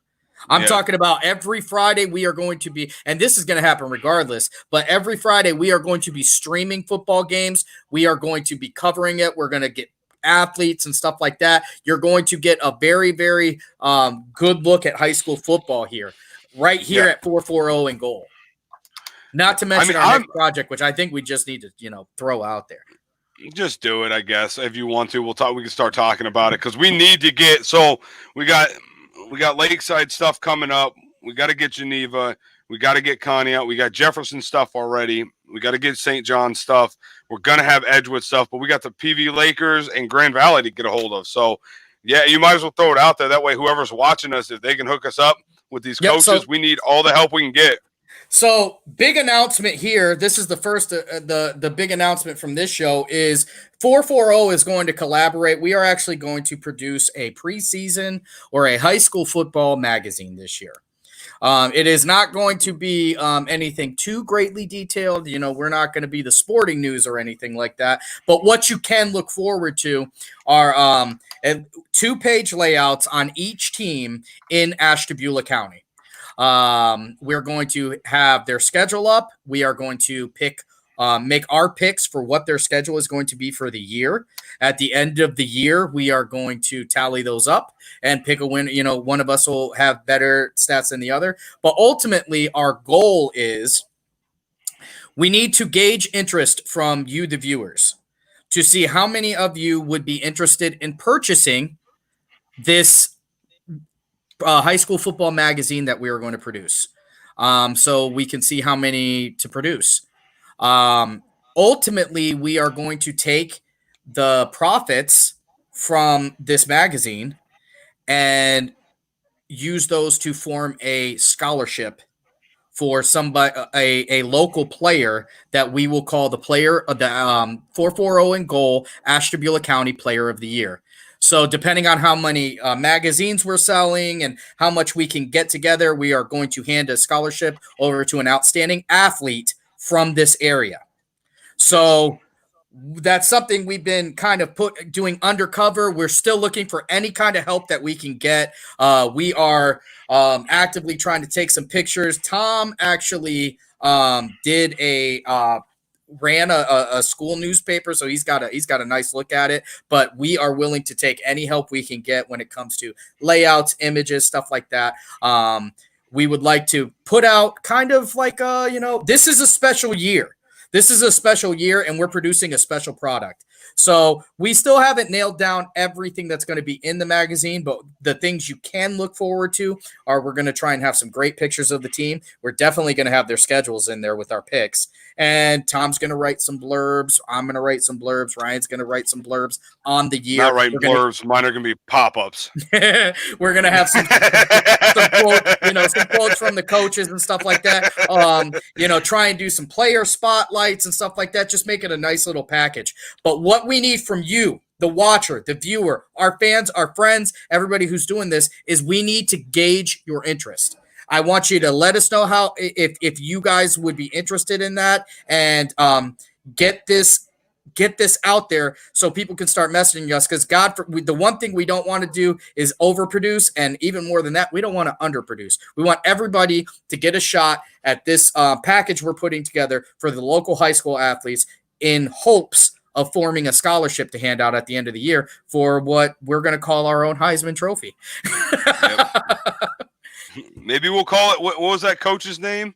The legendary one, Coach Buzzkirk. that you guys were. Coach. What Buzzkirk. is it? Coach Maybe we Buzzkirk. called the Buzzkirk Award. I don't know. We're throwing something out there. Yeah, it's going to be something. It's going to be something special, but most of all, it's going to be something for the kids.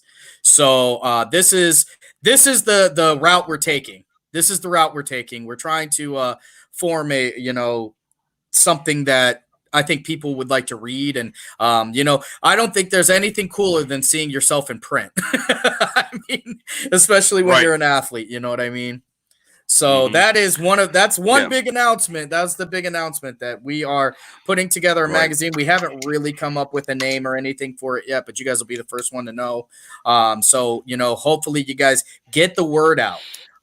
We are going to look for advertisers in the magazine. The magazine, we haven't determined pages yet, but we are definitely looking for advertisers inside the magazine. It's going to be, I guess you can call it not exclusive, but it's going to be rare, because this is the only year that we're going to have this. So, it's something.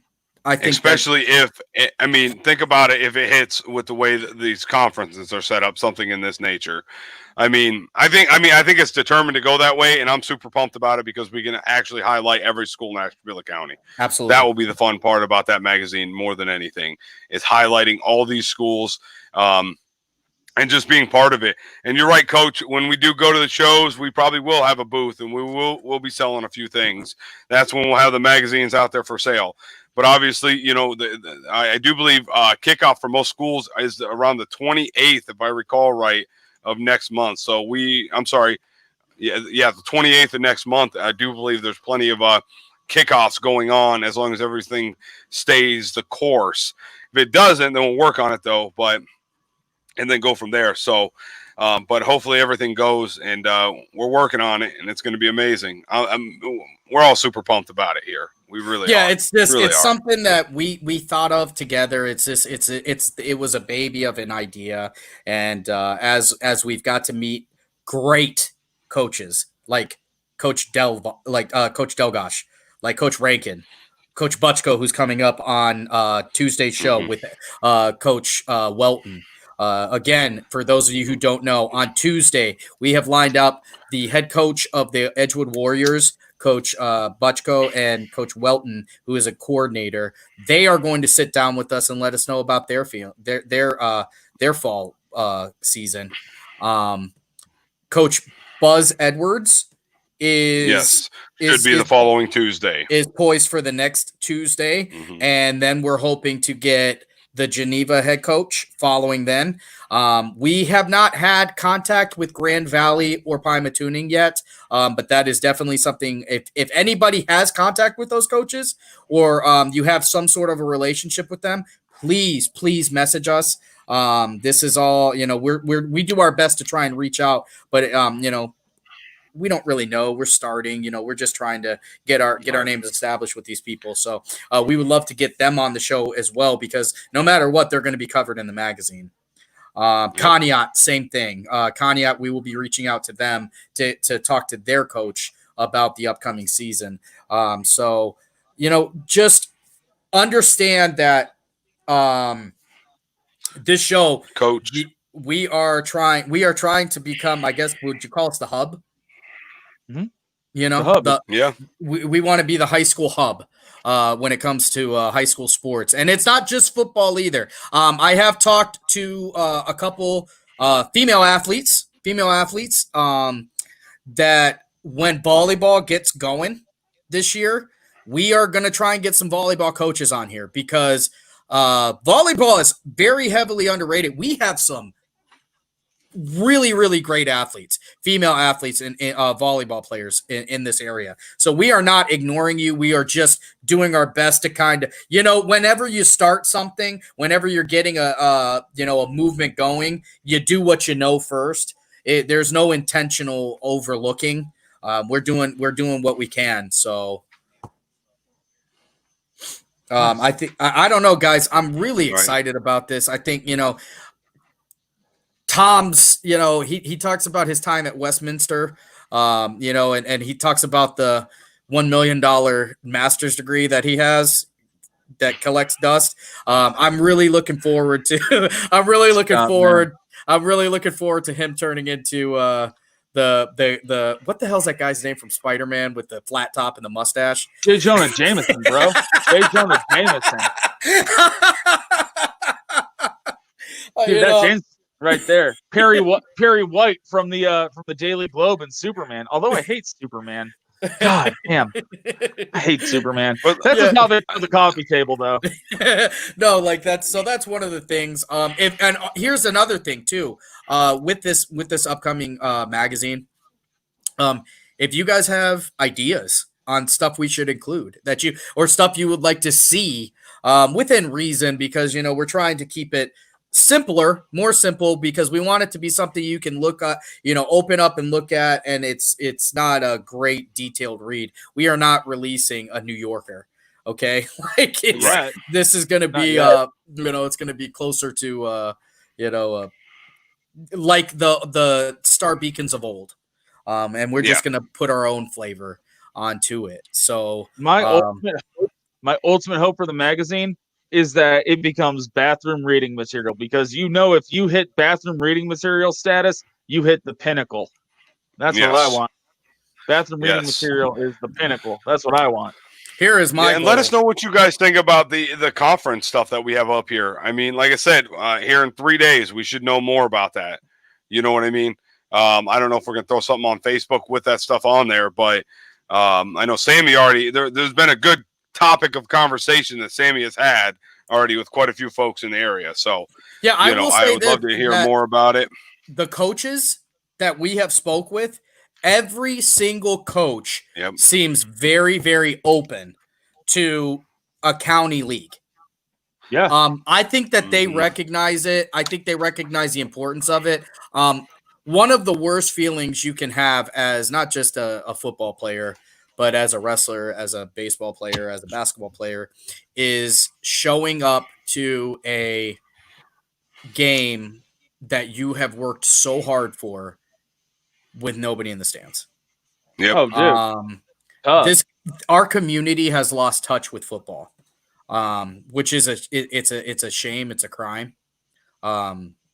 This community used to live and die by football. And I have always truly believed that a county schedule is the remedy to that. When you have county football, your parents work together. You see these kids all over the place. You know what I mean? Like there are ties there. You know, there is pride there. You know, Edgewood and Lakeside with that battle of the bridge. Like, how cool is that? Like, you know what I mean? It's stuff like that. Yeah.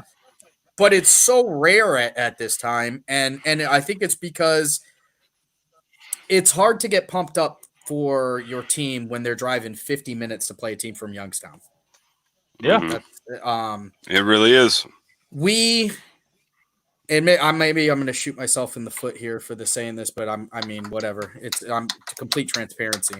I think a lot of the schools in this area have gotten too big for their britches. And I think that they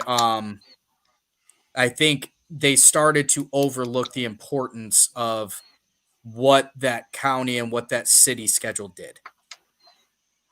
I understand that playoffs is the goal. I get that. I really do. But if when you're buying into these other conferences that you can't even be competitive in, and you know what I mean? What's the point? If you're going to do that, if you really want to make the playoffs, okay? If playoffs is what is in your head, I don't see any real reason why you don't just load up your non-conference schedule. Because one game, honestly, so if you go undefeated, all right, if you're that dope, all right, if you're that much better than your local competition, okay, say one year that Edgewood blows out everybody and they go, you know, it's a regular conference and they go they win all of their conference games. So they go 5-0 within the conference, even if that the conference teams they play are terrible, or say it's 6 teams even. You got 4 games that you can test your might. Do whatever you want with. Yep. Ursuline. Yep. Go up in, go in Youngstown, Ursuline. Get some Akron schools up here. Get one of the big boys from Cleveland. You know, grab one of these guys that wants to come up here or like we did when we drove, you know, down to Steubenville to get punched in the face. You know what I mean?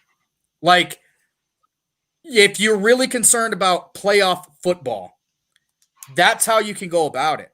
But don't take away we have overlooked the importance of pride and that local flavor, I think. Right. I mean, that meant you gotta remember that meant there was 5 games every single year that were within the county. That's what that genuinely meant. That meant there was 5 home games or away. It didn't matter because all those games they weren't neutral, but it was, you know, everything was damn near neutral. Edgewood versus I mean, like you could have, you know, on one side you're over, you know, it's Lakeside versus Edgewood.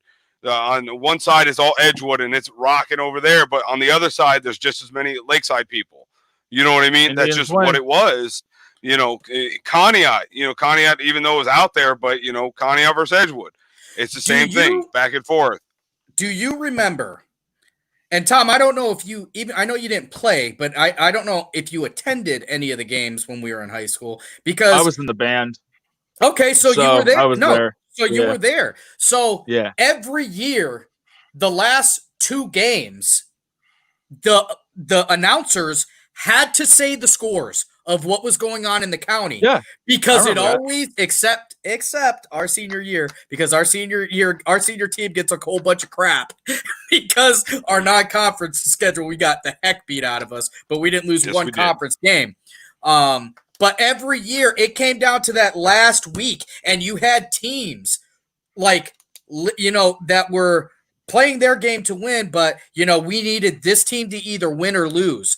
So there was a drama factor there. You know, I can remember overhearing like the halftime score of Geneva and Conneaut, 14-28 Spartans. And you're like, guys, Conneaut's beating Geneva. We're gonna we're gonna guarantee the conference this right. year, we don't have to share it with anybody. Yeah. Yeah, like that doesn't happen up here anymore. Like it just doesn't. We don't have that. And maybe it's, you know, because the teams out here have struggled and stuff like that. But I'll tell you what, I would rather have these kids be 4 to 5 games, 4 to 5 game winners locally, and not make the playoffs than one win teams in a conference that they could have made the playoffs. Do you know what I'm saying? Yeah. Yeah. No, I mean, that's it. It's about bringing these kids together because the hope here is on our show is, I know, and I read a little bit of the argument about kids not getting the looks if it happens that way. You know what I mean? No one's going to look at Ashtabula County, but honestly, leave that up to us. Let us help with that. You know what I mean? Not in full, but we're going to do everything we can. If your kid's over at Jefferson is just a baller, we're going to do everything we can to promote them, put them on Facebook, have them on YouTube, talk about it. You know what I mean? Leave that to us. Man. That's what we want to do, but also bringing the continuity back in Ashtabula County.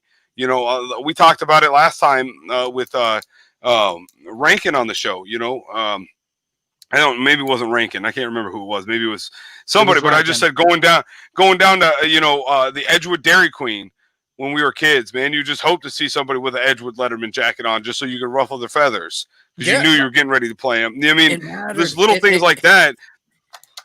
And think, this just popped into my head. Think about how much we cared when we knew we were going to play Edgewood or Geneva or Jefferson. Get your pens and papers. Yeah, so Edgewood and Jefferson, when we played them, it just lost my whole damn train of thought. It was good too. But with kids, when they have that rivalry, and it wouldn't be just a one. I mean, obviously, when we went to school, Jefferson was the rival. That's just who it was. Yep. But if we could bring back a conference like this, everyone's a rival against everybody. You ain't kidding. You know what I mean? Every game's a rivalry game. Right. I mean, how fun would it be to have this big trophy, like a Super Bowl trophy, that if you won the conference, it got passed to your school, and it just kept going, just like the Super Bowl. Listen, let's talk about what Ashtabula is, okay? Ashtabula County, everybody's parents work at about 20 places? I think if you put all the factories, hospitals, nursing homes, everything together, you cover everybody's kids' parents work in about only probably 20 different places. So the rivalry amongst parents is there. Like, I can remember my mother, for instance, she worked at the hospital.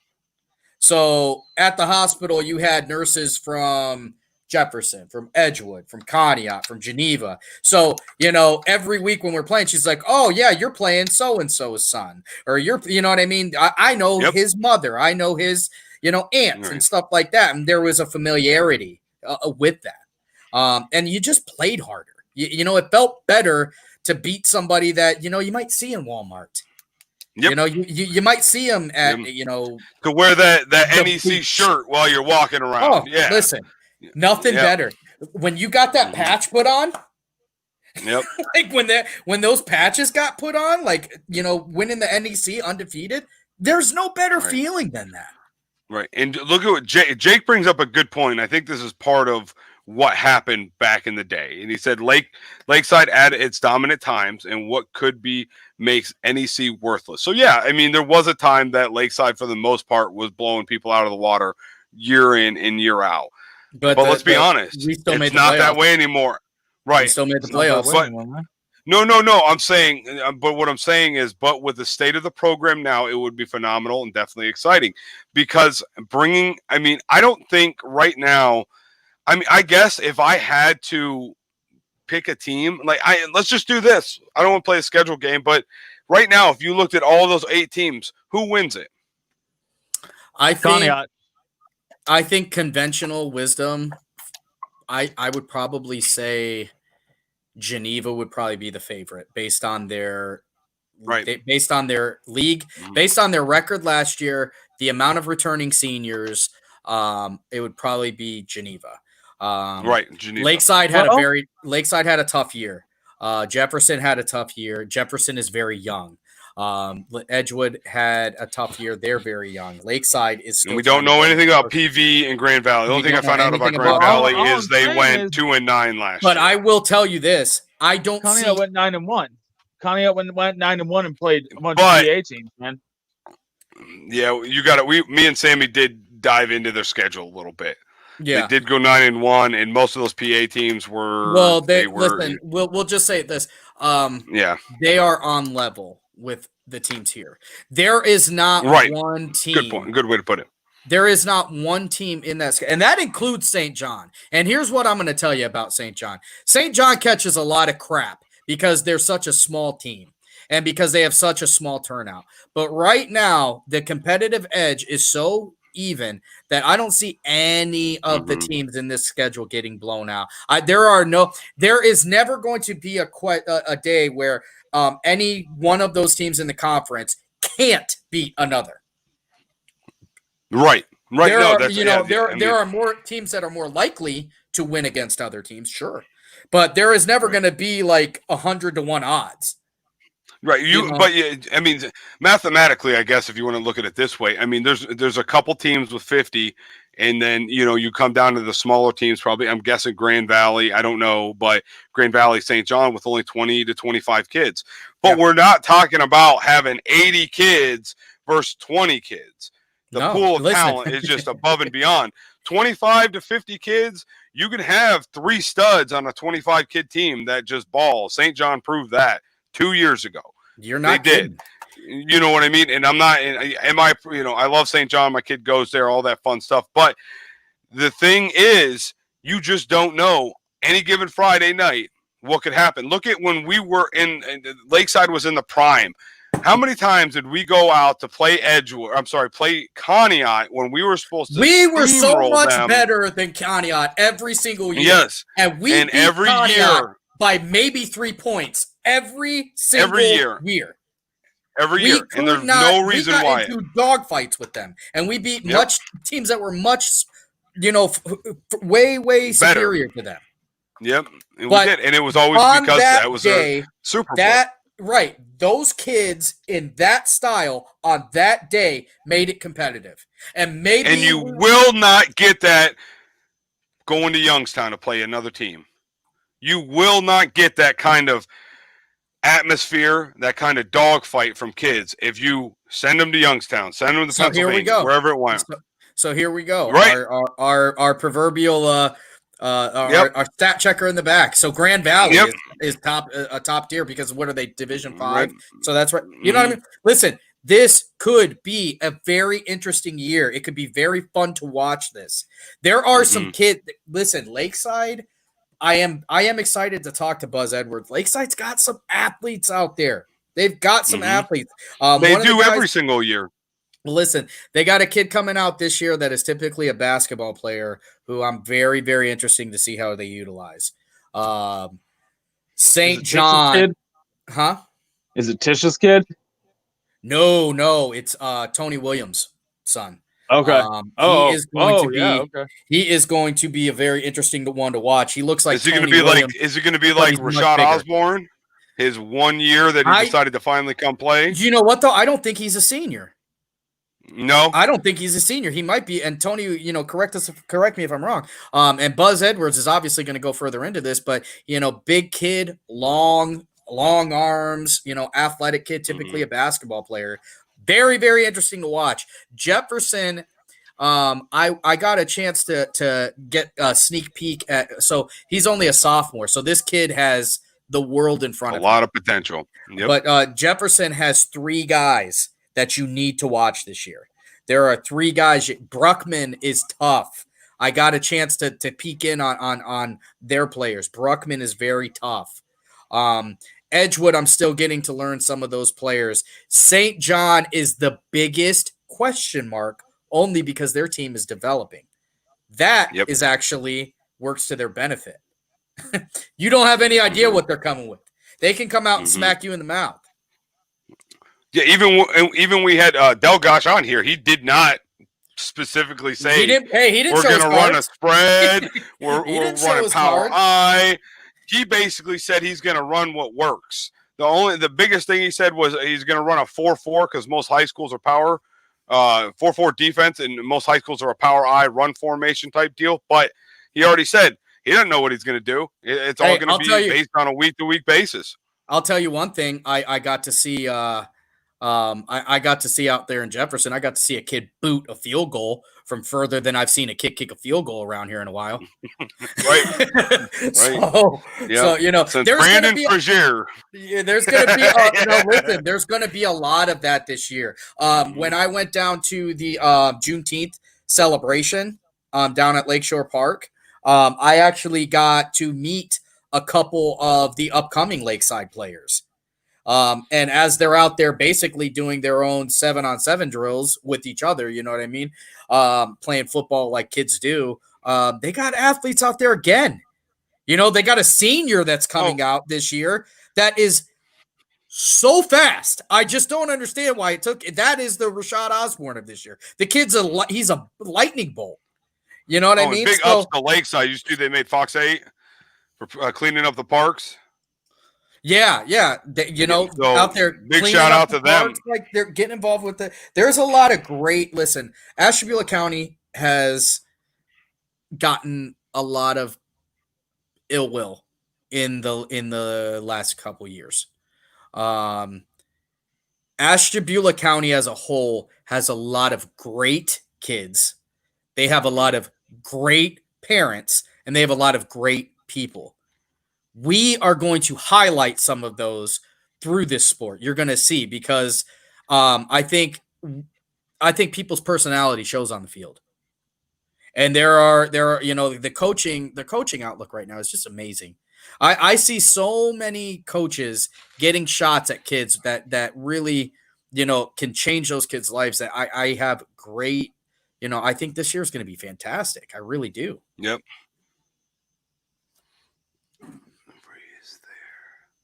Coach Frey. Where's there, Coach? Is that Grand Valley, Coach Rich? Yeah, so again, any information you guys have, I know we went on a tangent. We were towards we were talking about the other schedule, one I'm curious about is Pymatooning Valley. Right. Pymatooning, I think they made the playoffs 4 years ago? Yep. I want to say I don't know. Yeah, I want to say it was like 4 years ago. About them. I want to say around 4 years ago they made the playoffs. So, Coach Frey at Lakeside. Yeah, I don't know who that one is, Coach. That's Fry, But- I believe.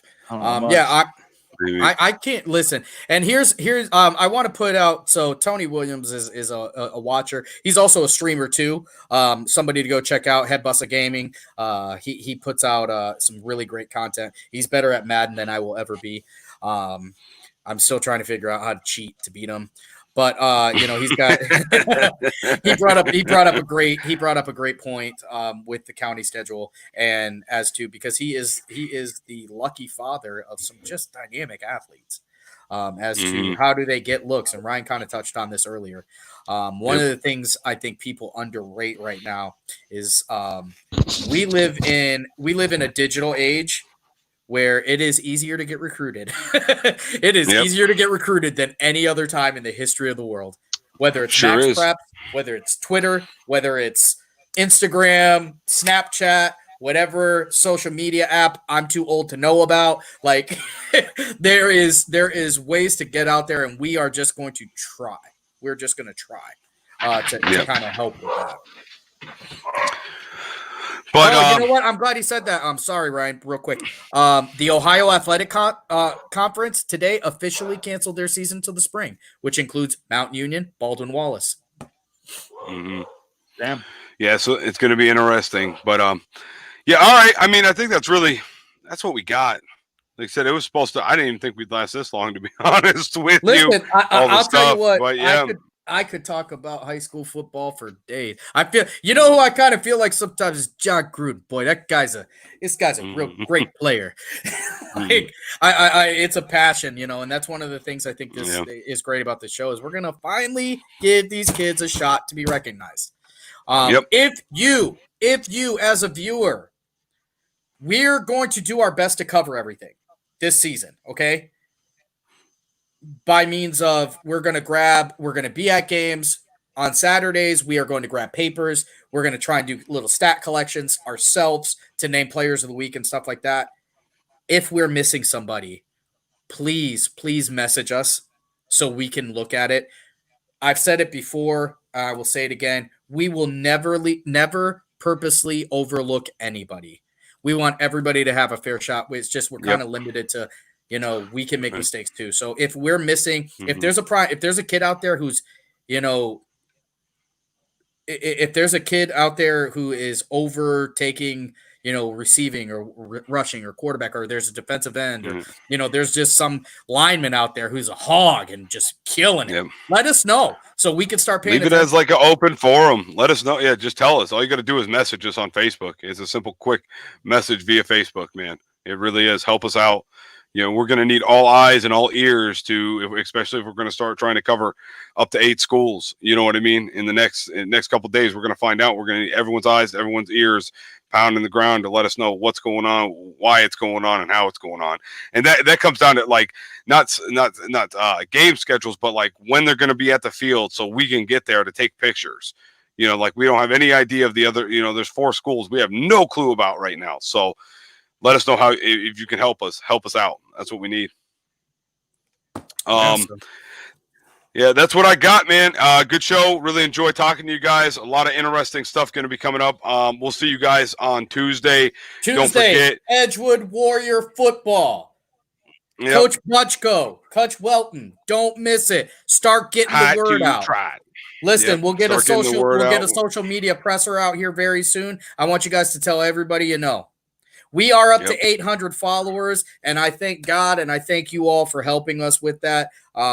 We are still trying to get up to 1,000 and move forward from there too. So every time we get a different high school guy on here, we get a new audience. So continue to let us know and get over to YouTube. Get over to YouTube and subscribe. Yeah, help us out on YouTube and subscribe. But yeah, this is Ryan. Thanks again, guys, for joining us. We'll see you Tuesday. Excited to talk to the Edgewood Warriors head football coach and his DC. So that will be coming up. We'll see you guys then. Tribe won tonight. 1 down, 59 to go. Woo! All right, guys. See you Tuesday. Have a good weekend. All right. See you. Rebound taken by Iguodala. Iguodala to Curry. Back to Iguodala. Up for the layup. Oh, blocked by James. LeBron James with the rejection. Cleveland! This is for you! Come here to cleanse your soul. Yeah, 4-4 and go. That other getting old. We got Sam Ryan time. This is a sports octagon. Sports for forever and beyond. Spending with Sam Ryan time. From the puck to the glove to the pigskins high. Share all of your thoughts, just let it ride. Down the baseline in the bleachers, or you wanna get denied. Yeah, share all of your thoughts, just let it ride. 4-4 and go. Come here to cleanse your soul. Yeah, it's 4-4 and go. Come here to cleanse your soul. The Browns Super Bowl contenders. Hey, listen. When we start talking about what wins Super Bowl, we talk about talent. The Browns, they have the talent. They have it.